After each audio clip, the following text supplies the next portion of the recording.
Irmãos queridos, esta é uma manhã de vitória. Vitória porque Deus lhe concedeu vigor, virtude, saúde para estar aqui, adorando-o na beleza da sua santidade.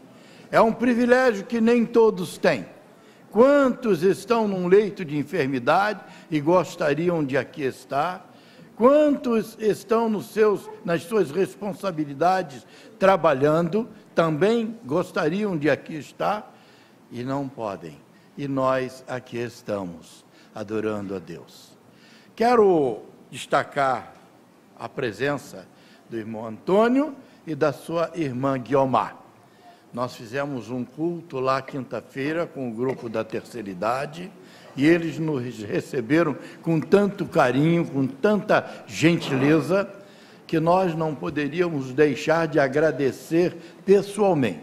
Abriram as portas dos seus lares para nos receber.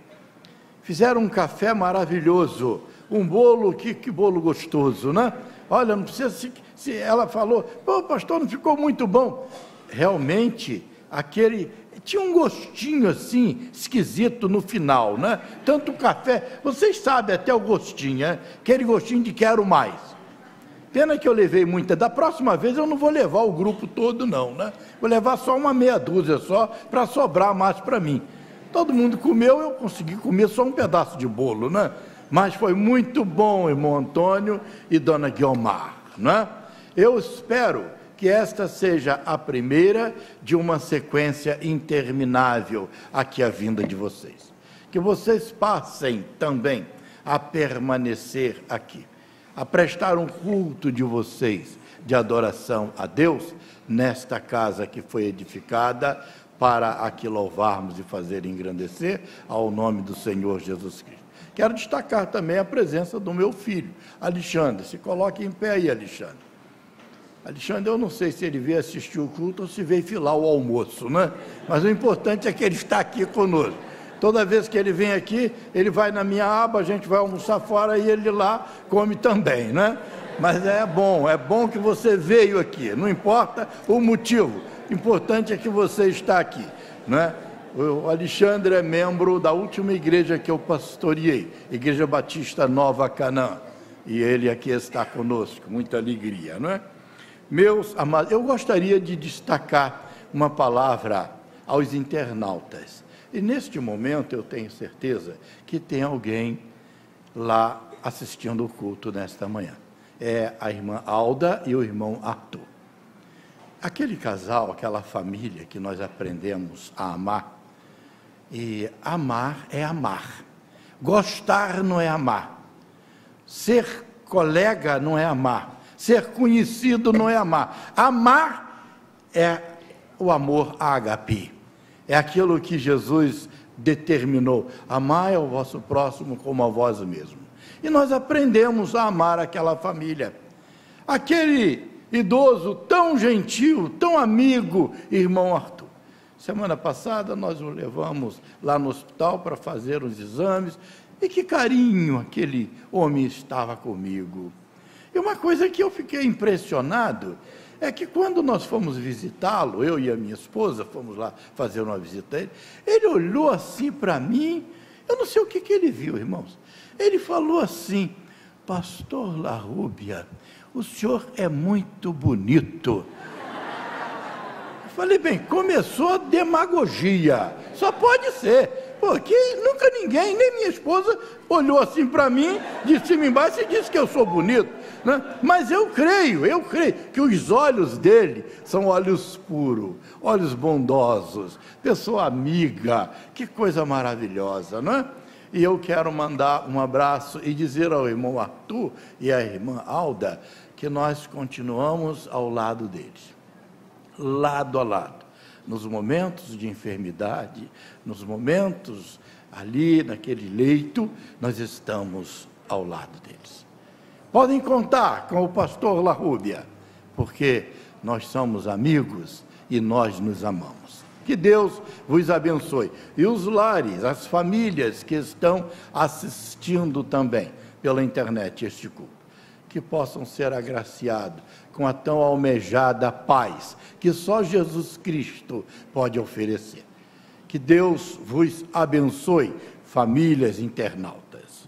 Irmãos, nós estamos no mês da família, como determinou aqui os dirigentes do culto, e nós não poderíamos nos omitir falando em outro assunto. Então, nós vamos... eu tenho até meio-dia, não é? Cadê o dono do culto aqui? Até meio-dia, né? Então, eu vou procurar ser breve. Vamos ver se eu consigo acabar antes de meio-dia, não é? Muito bem. Nós vamos nos colocar em pé, porque nós vamos ler a palavra de Deus, e toda referência é importante, não é? Vamos abrir as nossas Bíblias no Salmo 128 e vamos ler do versículo 1 ao versículo 6. Nós vamos proceder da seguinte forma. O pastor Larrubia estará lendo os versículos ímpares e a igreja estará respondendo com os versículos pares. No último versículo 6, estaremos lendo todos juntos. Salmo 128.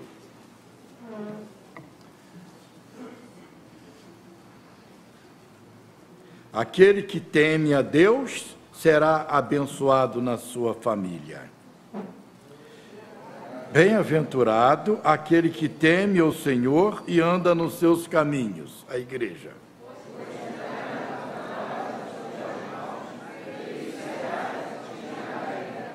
A tua mulher será como a videira frutífera aos lados da tua casa, os teus filhos como plantas de oliveira à roda da tua mesa.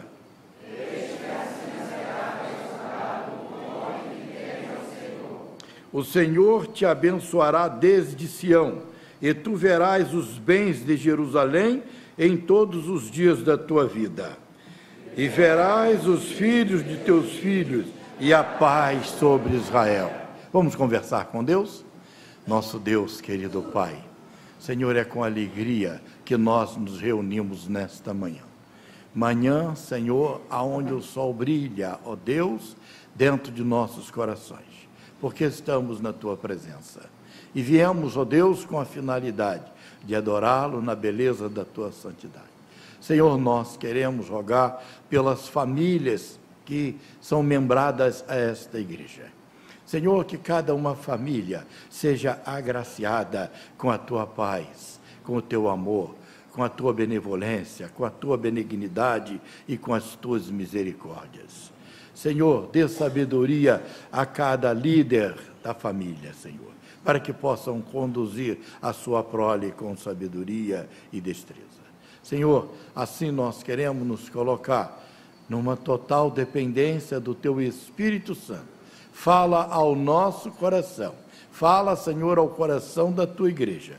Nós te pedimos e te agradecemos e o fazemos em nome de Jesus Cristo. Amém. A igreja pode tomar os seus assentos. Irmãos queridos, se nós fôssemos colocar um tema em nossa mensagem, nós poderíamos colocar família, paz e contenda. Qual aqui, de um líder, de um pai, de uma mãe, que gostaria, que teria prazer em ver a sua família vivendo em conflito, os seus filhos em desarmonia, o seu lar em total desequilíbrio? Com certeza, nenhum de nós, porque nós almejamos a paz. A paz é um sentimento natural que todo ser vivo carece. Até mesmo os animais ferozes, eles quando estão em paz, eles estão tranquilos. Então nós, seres humanos, que foi nos dado a capacidade de raciocinar, nós almejamos pela paz. Nenhum de nós gosta de conflito. Porém, é difícil encontrar um lar perfeito. Pode ser até que tenha, mas o meu não é perfeito. E teu também. Por quê? Porque a contenda, o conflito, começou não na nossa família, não na família do vizinho, não na família dos nossos pais, mas há muitos e muitos anos, o primeiro lar que Deus instituiu lá no Éden, ele foi palco da primeiro conflito, a primeira crise. Deus criou Adão, de Adão Deus constituiu a mulher, companheira idônea, e naquele primeiro lar houve o primeiro conflito. O primeiro conflito foi a desobediência. Satanás se apresentou lá, e Satanás é tão sagaz que ele não foi representado nele, ele disfarçou-se numa serpente. E lá ele conversou com Eva e conseguiu ludibriar a boa fé da Eva. E Eva comeu aquela fruta gostosa e levou para Adão. E como nós homens, né, infelizmente, somos mais guiados pelas mulheres, isso é claro, lá em casa quem manda é minha esposa, né? E eu tenho certeza que você, por mais duro, por mais machão que seja, quando sua mulher dá aquele sorrisinho e te oferece aquele pratinho gostoso, você às vezes não come miojo, mas está lá feitinha, aquela fumacinha saindo. Ah, querido, eu fiz para você. Poxa, come. Aí eu vou comer só para agradar. E foi assim que aconteceu com Adão. Adão comeu a fruta para agradar a Eva. E ali foi o primeiro conflito, a primeira crise naquele lar. Porque Deus, toda tarde, ele vinha conversar com Adão, bater um papo, um diálogo. E Deus procurou Adão, e cadê Adão? Adão descobriu que estava nu. E correu para trás de uma moita para se esconder lá, nu, pelado lá, escondido atrás da moita, para que Deus não o visse. E Deus chamou: Adão, onde estás? E Adão ficou quietinho lá, né? Aí Deus falou: rapaz, eu vejo tudo, você está aí, sai aí de trás dessa moita e vem cá falar comigo. E Adão veio de cabeça baixa, humilhado, né? E Deus falou: eu já sei, você comeu, você me desobedeceu. E Adão, na mesma hora, como também nós, como somos pegos num flagrante errado, nós tentamos nos defender. E Adão acusou quem? Acusou a Deus e a mulher. Ele falou: olha, a mulher que tu me deste, talvez tu não me tivesse dado essa mulher, eu não teria pecado, eu não teria tido, mas a mulher que tu me deste, me fez comer a fruta. E Deus virou para ele e falou: rapaz, eu não fiz trato com a tua mulher, eu fiz trato contigo. Por isso, daqui para frente, agora a terra será amaldiçoada. Você não vai ter direito mais de comer as frutas aí, as coisas do jardim aí, conforme eu tinha planejado para você. Do suor do teu rosto, você comerás o pão de cada dia. Então, ali surgiu o primeiro conflito. Aí depois começou a família de Adão, 2 filhos, Caim e Abel. E houve a questão do holocausto, da oferta a Deus. E Caim ofereceu frutos da terra. Talvez o aipim bonito, né? Aquelas mandiocas, aquelas abóboras, aquelas laranjas, aqueles frutos da terra, Caim botou lá diante de Deus. E Abel não, Abel procurou a ovelha mais bonitinha que tinha, aquelazinha bem pelucinha, e sacrificou, e botou lá no altar. E Deus se agradou mais da oferta de Abel. E aquilo levantou um ciúme, uma inveja muito grande em Caim. E Caim chamou Abel e falou: vem cá, vamos lá na roça, vamos lá ver a minha plantação. E chegou lá, Caim matou Abel. Que tristeza houve naquele lar. Que desenlace desagradável. Como Eva deve de ter sentido, como Adão deve de ter chorado a morte do seu filho mais jovem, por causa do ciúme, da inveja. Irmãos, quantas vezes nós somos, dentro do nosso lar, nós temos ciúme um dos outros. A minha mulher, que ela era mais bonita do mundo, não é? Eu faço questão, eu não tenho ciúme da minha mulher, não tenho inveja, porque eu sei que Deus me deu. Então, nada de ciúme, nada de inveja dentro dos nossos lares. Irmãos, e de lá para cá desencadeou a perseguição na família. Não há uma família na terra que não experimente uma crise, porque o inimigo chama-se Satanás. e ele tenta destruir as famílias. Ele conduz o homem ao alcoolismo, ao tóxico. Ele coloca mulheres lindas na frente daquele homem para que ele seja embevecido e caia no seu casamento. As mulheres também são atraídas, até mesmo pelos artistas de televisão, aqueles homens bonitos, né? Aqueles galãs de novelas. Até há pouco tempo atrás era o Francisco Oco. O Francisco Oco está velho, né? Coitado. O homem se acaba, não tem jeito, hein? Então, isso é a questão vital. O diabo trabalha, é dinheiro fácil, é tudo que ele tem, ele oferece para que as famílias entrem em crise. E essa crise vem de geração em geração. Vejamos, há um fator muito preponderante.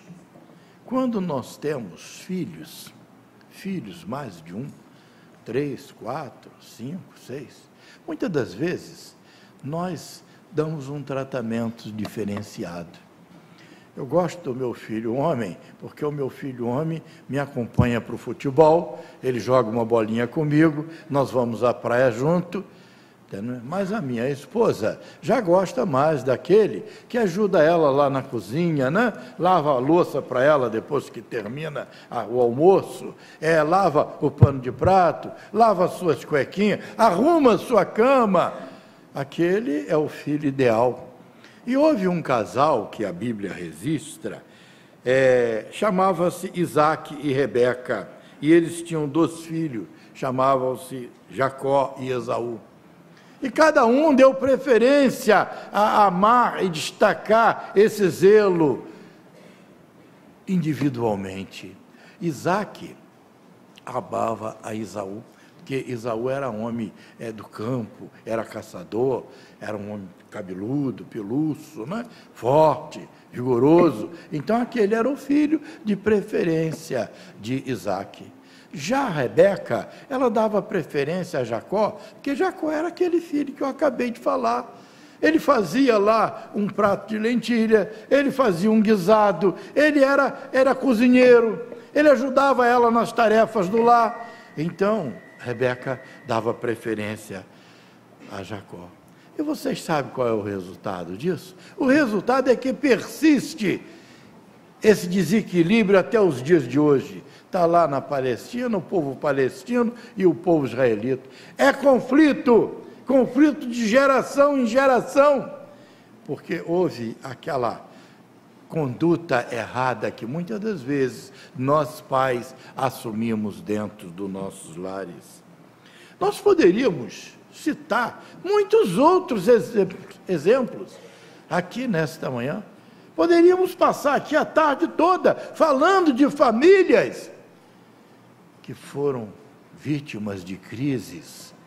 Mas nós vamos destacar rapidamente só uma família, a família de um rei.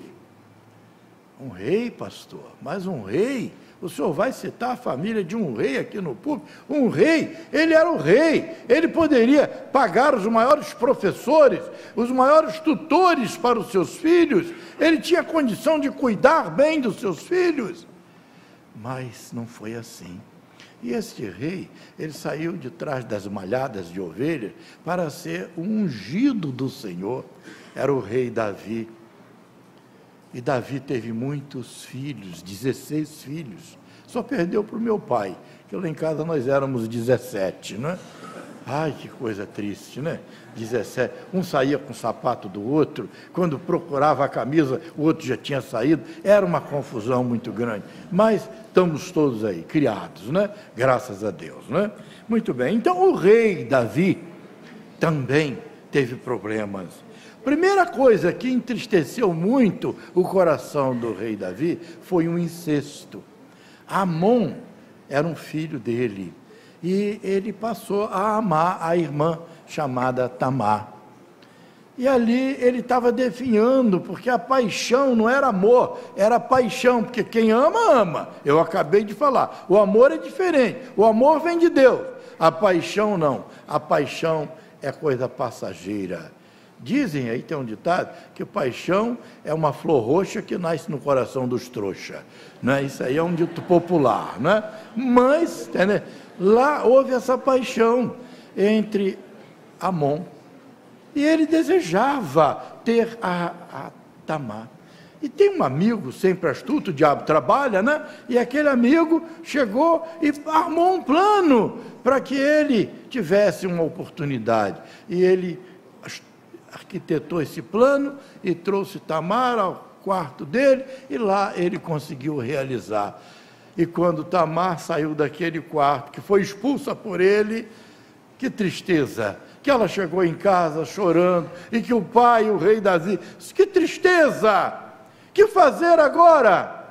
Minha filha, tão bonita, tão jovem, foi envergonhada perante Israel. Era uma coisa horrível. O incesto no meio do povo de Israel era abominação contra Deus. E Davi sofreu. Por outro lado, era o seu filho, talvez um dos mais novos, garoto sem experiência, muitas das vezes, e Davi ficou ali naquela encruzilhada.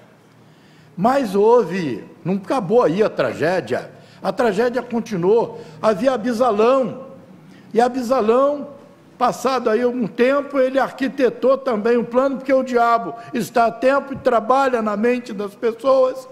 Por isso que há um ditado: mente vazia é a oficina do diabo.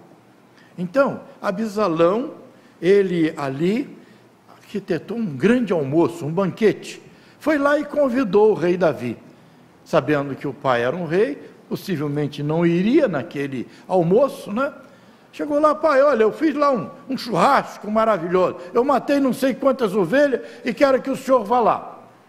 E o rei Davi era um homem muito ocupado, por certo ele deve ter falado: olha, eu não posso, nessa data, meu filho, eu tenho uma reunião com os meus ministros, nós estamos em guerra com um tal exército assim, eu tenho que atender os generais, eu tenho que falar com Joabe, eu tenho que falar com fulano, então eu não posso ir. Aí Abisalão astutamente falou: olha, então, o senhor deixa Amon ir lá, deixa os demais irmãos. E foi. Todos os filhos de Davi foram naquela festa. Quando chegaram lá, qual foi a tristeza? Voltaram os demais irmãos correndo, e Amon ficou lá morto. Abisalão determinou aos seus servos que matassem Amon. Uma vingança tola, uma vingança que mais entristeceu o coração daquele pai que tanto amava os filhos. Acabou a crise aí, na casa de Davi? Não, esse mesmo Abisalão, diz que Abisalão era um homem muito lindo, tinha os cabelos longos, cabelos louros, muito lindo mesmo. Então Abisalão, depois que ele matou Amon, ele passou 3 anos fora, distante do pai, e o pai, lá muito triste, esqueceu, deixou a dor, tudo nessa vida sara, né? A cicatriz começou a sarar aquela dor da separação, da morte de Amon, e o pai começou a sentir saudade de seu filho Abisalão. E o general Joabe arrumou uma mulher lá. A mulher está assim, olha, tem nada contra a mulher não, eu amo, mas a mulher, infelizmente, foi usada novamente, e foi lá na frente do rei Davi e contou uma história, que ela tinha um filho e tal. Aí o rei falou: olha, eu tenho certeza que o dedo de Joabe está nisso daí, chama Joabe aí. E Joabe veio e falou: olha, é isso aí mesmo, rei. Seu filho está lá, o senhor está aí pelos cantos do seu reino, o senhor já não sorri mais, manda o Abisalão, jovem, de volta. E Abisalão voltou para o lar. E ali Abisalão começou a cortejar o povo. Abisalão começou a se fazer rei, até que ele reuniu lá o exército e escolheu alguns generais lá também, que já estavam com a tendência de trair Davi, e reuniu um poderoso exército para destituir e matar o seu próprio pai. Foi uma das crises pior que o rei Davi.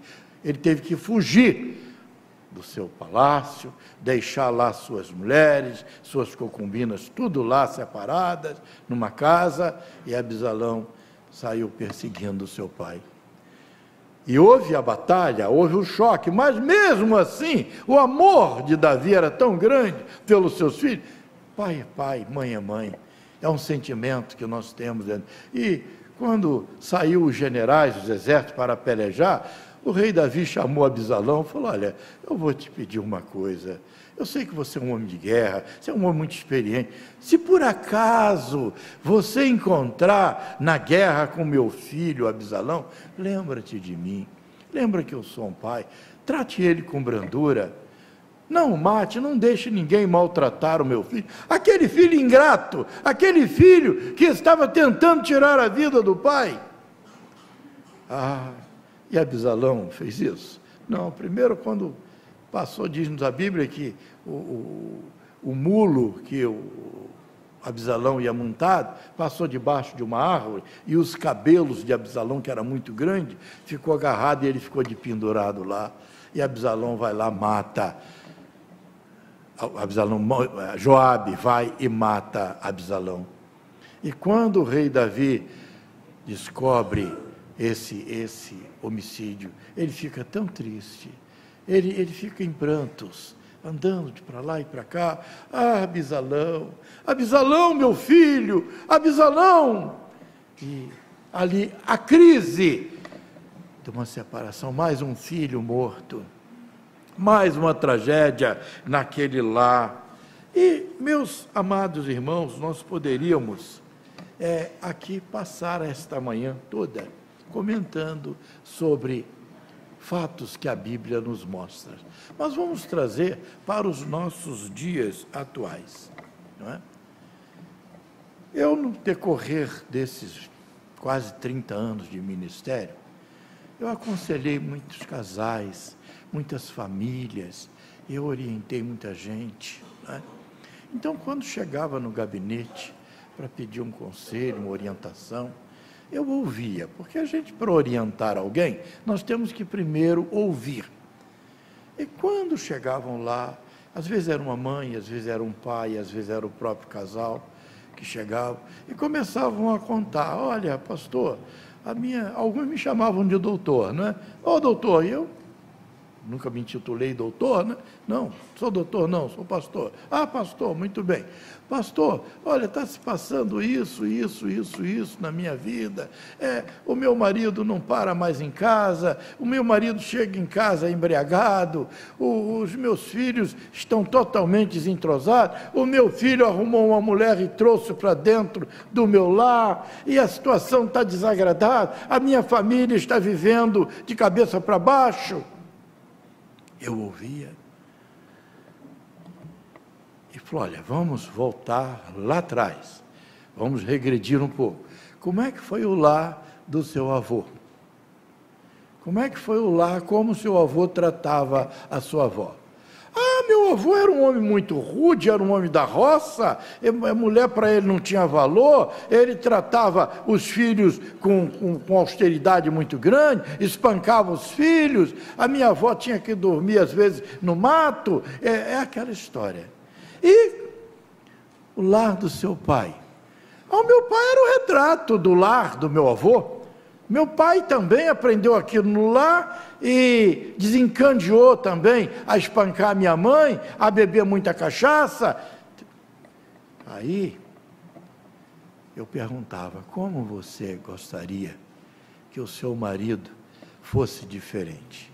Porque ele aprendeu isso. Ele está dando aquilo que ele recebeu. Então, famílias desarticuladas têm grandes possibilidades de gerarem lares em crises. Porque se nós não passarmos aos nossos filhos exemplos a serem seguidos, exemplos altruístas, exemplos edificantes, exemplos de nobreza, de amor, de carinho, eles vão aprender tudo ao contrário. Se nós não passarmos coisas boas, eles vão ter no lar que ele constituía a mesma vida que ele aprendeu em seu lar. Nós estamos vivendo em plenos dias de conflito de gerações. Aqui nós estamos numa posição privilegiada e podemos ver muitas cabecinhas já grisalhas, cabelos brancos, não é? Alguns mais velhos do que eu, outros mais novos, mas com certeza com experiência de vida. E quando nós olhamos como nós fomos criados, o respeito que havia dentro dos lares, e vemos como estão os nossos lares nos dias atuais. Eu digo nossos, porque isso acontece dentro dos nossos lares cristãos. Lá em casa nós éramos 17 irmãos, e se meu pai estivesse conversando com alguém, e nós chegássemos, sentássemos assim, ele não precisava falar nada, não. Ele passava os olhos assim, e a gente botava o rabinho entre as pernas e já saía voado ali, porque sabia que ele não estava gostando da nossa presença ali, não era lugar nosso estar ali, porque nós respeitávamos o nosso pai e a mãe também. À noite, quando íamos dormir, já adultos, papai e mamãe estavam lá no seu quarto lá, e nós íamos lá, batia na porta, fala, meu filho, pai, eu vou dormir, bênção, Deus te abençoe. Que noite maravilhosa, aquela bênção enchia o nosso coração de confiança, sabendo que Deus estava conosco. Deus te abençoe, meu filho. Não saíamos de casa sem antes irmos lá. Se papai estivesse em casa, era o pai e a mãe. Se ele estivesse trabalhando, era a mamãe. Mamãe, estou indo para o trabalho, hein? Bênção. Deus te abençoe, vai com Deus, meu filho. A gente estava levando aquela unção, aquela proteção. Hoje em dia, meus amados irmãos, a gente está lá, às vezes, na sala, e o filho passa, entra no carro, fui, hein? Estou indo, fui. Cadê a bênção? A gente não vê a hora mais que os filhos vão dormir. Chegam a hora, lá em casa era determinado, 10 horas da noite. Para aqueles que estavam trabalhando, tinham a tolerância.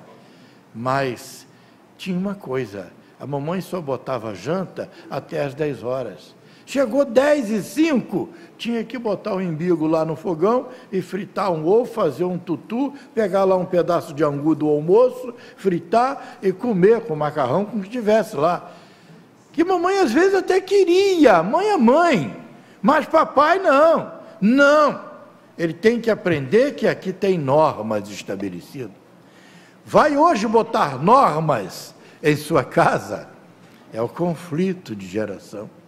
Há tempos atrás, eu vinha num ônibus, passando próximo a um clube, esses clubes onde aluga para fazer também cultos religiosos, né?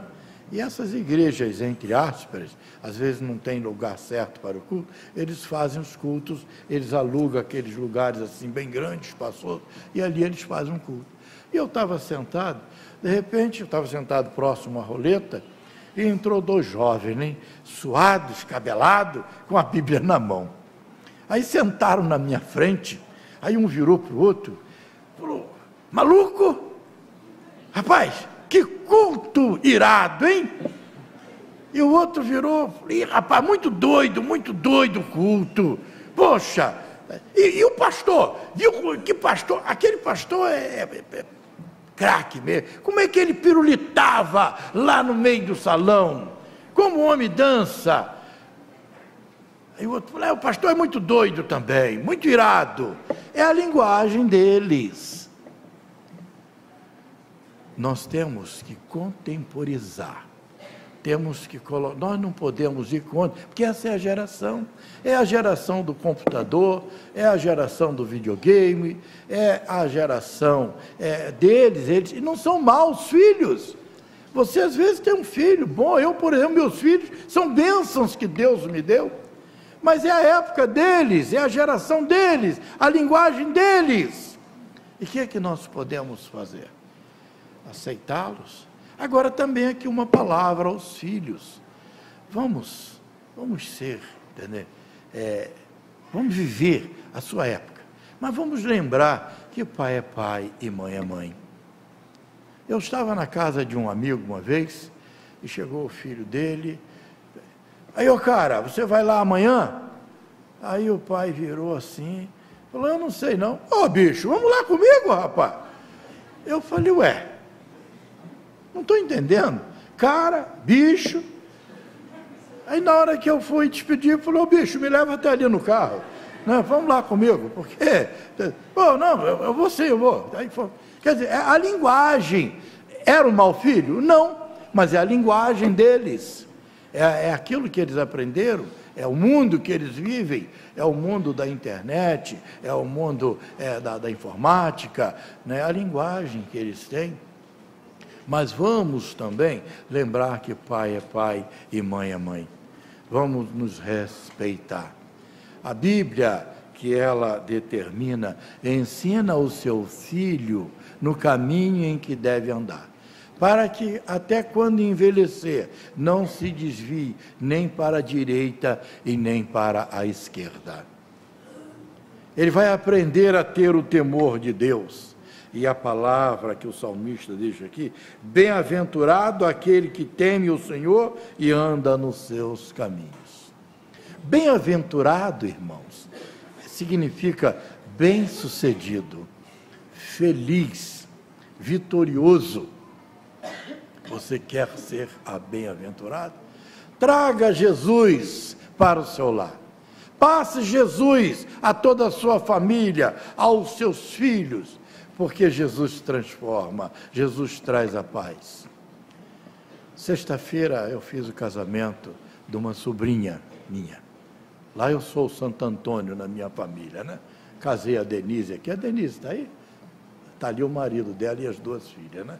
Casei a Denise e o Mariote aqui. Casei a Cristina lá na Nova Bereia. Casei a Margarete. E se eu for contar aqui, a gente vai passar a manhã inteira, que eu tenho mais de 200 sobrinhos, né?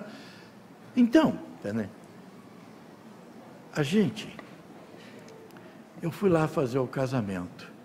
Essa menina, ela tinha tido um neném com um rapaz, um relacionamento, e ficaram lá, o garoto já tem 3 anos. E o cara não queria nada. O cara ia lá, via a criança, mas não queria se envolver mais. E, olha, de repente ela me liga. Tio, dá para o senhor fazer o meu casamento sexta-feira? Eu falei, oh, que benção, arrumou um marido? Ela falou, não, é o meu ex, é o cara que é o pai do meu filho. Eu falei, ué, como é que foi isso? Tio, está uma benção. Ele, toda a família está na igreja. Eu também estou trabalhando na igreja. Aí eu fui lá, eu não conhecia o rapaz simpático, jovem, o pai do rapaz, um homem bom, a família, os irmãos, os primos, toda a família integrada na igreja. E ele procurou ela, falou, olha, agora eu tenho Jesus e eu quero assumir a minha responsabilidade de homem. E lá fizemos aquela cerimônia linda de casamento. Porque Jesus faz a diferença. Passe Jesus aos seus filhos. Mostre o carinho à sua esposa. Ame o seu marido, para que sua filha e seu filho vejam o ambiente que eles estão vivendo. E Deus, com certeza, há de abençoar plenamente o seu lar, a sua família. Que Deus nos abençoe, irmãos. Que possamos ter famílias sadias, famílias buscando a perfeição a cada dia, aonde Jesus seja o Senhor do lar e da família. Que Deus